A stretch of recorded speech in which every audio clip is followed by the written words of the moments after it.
Hello, everyone. Welcome to our Bible study, weekly Bible study with the pastor on Wednesdays at noon here on our YouTube channel. Hope everything is going well with you.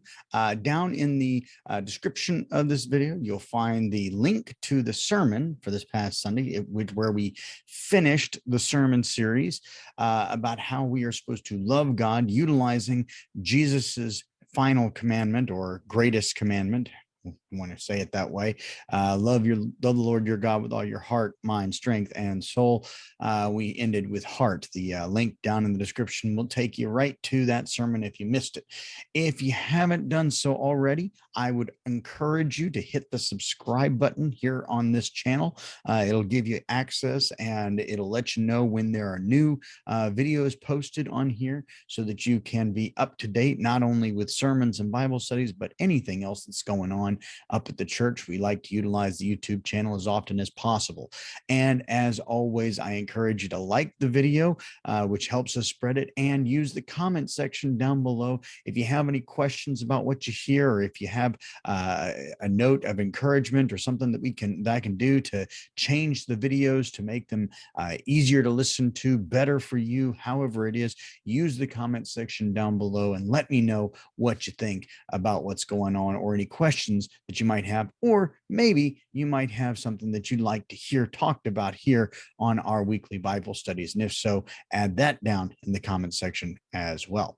Today, we are going to finish our series for our Bible study, looking at resurrections of the Bible. Now, of course, we've only been doing resurrections for 4 weeks, which means that we are not going to reach all of the resurrections within the Bible. But to end our series, I thought we might end with probably the second most important of all of the resurrections. Of course, the first one being what we started with Jesus.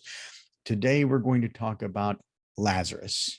Now, if you want to go and read the whole story of Lazarus, you can go to the 11th chapter of John and read from verses 1 through 44. That is the entire story of Jesus going to Bethany, finding Mary and Martha, just talking with them, coming to the tomb, having people roll the stone away, and calling Lazarus to come out.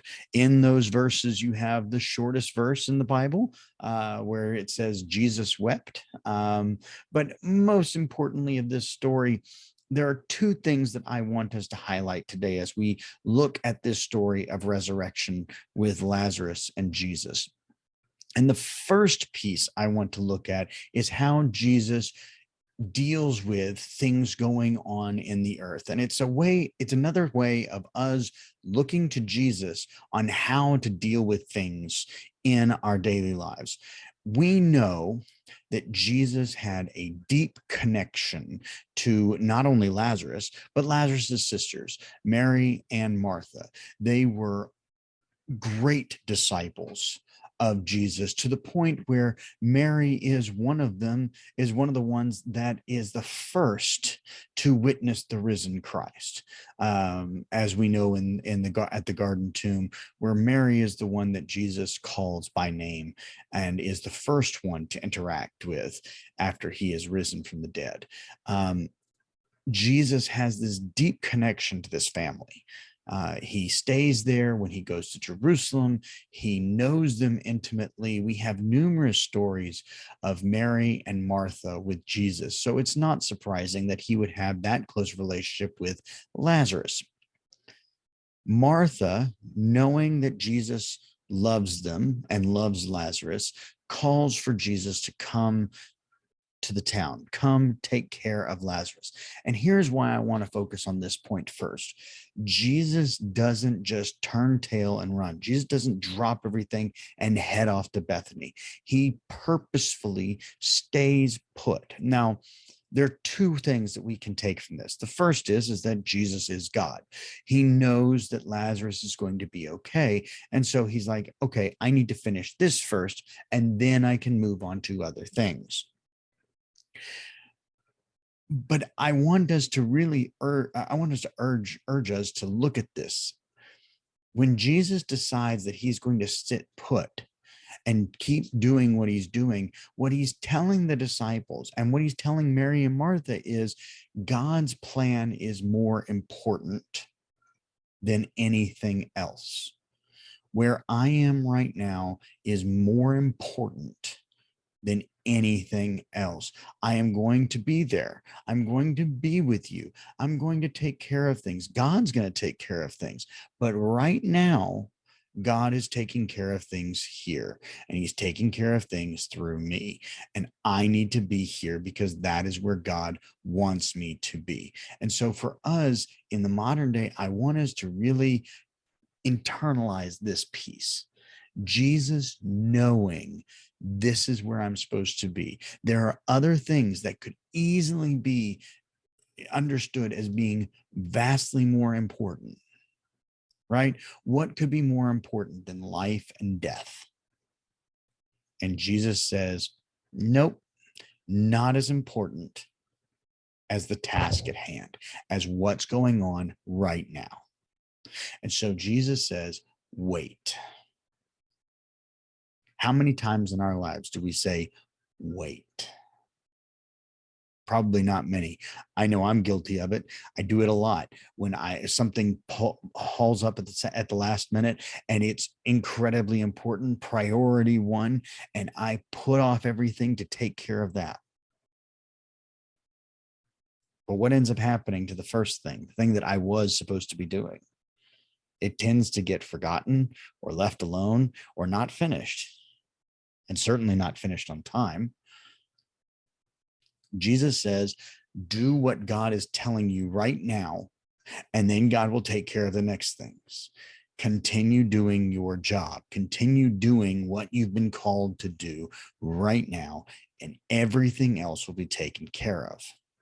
Now, the second thing I want to focus on with this story is Jesus raising Lazarus from the dead. Now, this is incredibly important. In the other resurrection story that we talked about with Jairus's daughter, Jairus's daughter had only been dead for a very short period of time, right? We know that she's dead. That's important. And that is, of course, a very important piece of that story. But she's only been dead for a very short period of time. No burial ritual has started, no funeral, no just the wailing and the typical beginnings of grief have started. And Jesus raises her from the dead. But Lazarus is vastly different. Now, in the ancient Jewish understandings, when someone died, they were pronounced dead 3 days after they had actually died. And the reason for this, and there's two reasons, there's a spiritual reason, there's a practical reason, right? Typical. This practical reason is, of course, back then they didn't have the medical technology. So someone could have slipped into a coma. Someone could have had a massive concussion and been knocked unconscious. There's a lot of different medical things that we know now that they didn't know then. And so to prevent someone from being buried alive, they said, okay, after 3 days, we're going to go check on them and make sure that they really are dead. But there was a spiritual component. In the scriptures, it told the Jews that the spirit hung around the body for 3 days. And at the end of the third day, that was when the spirit went to Sheol, went to the spiritual place. And so after the so basically the scriptures told us, the faith told them that in 3 days a person could be resurrected. That was no problem. The spirit was close to the body could be resurrected, reunited with the spirit, and the resurrection happened. Now, it didn't happen often, but that was an okay practice, an okay understanding. That was a legitimate way. Lazarus has been dead for 3 days.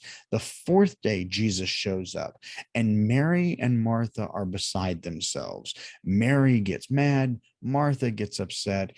Everyone's mad because the fact is that as they say, they knew that if Jesus had shown up, Lazarus would have been okay. But now Lazarus is dead. There is nothing that anyone can do at this point, not even Jesus. He is gone. Absolutely 100% not coming back, because it has been 3 days. The spirit has left. The spirit is in Sheol and is with God now.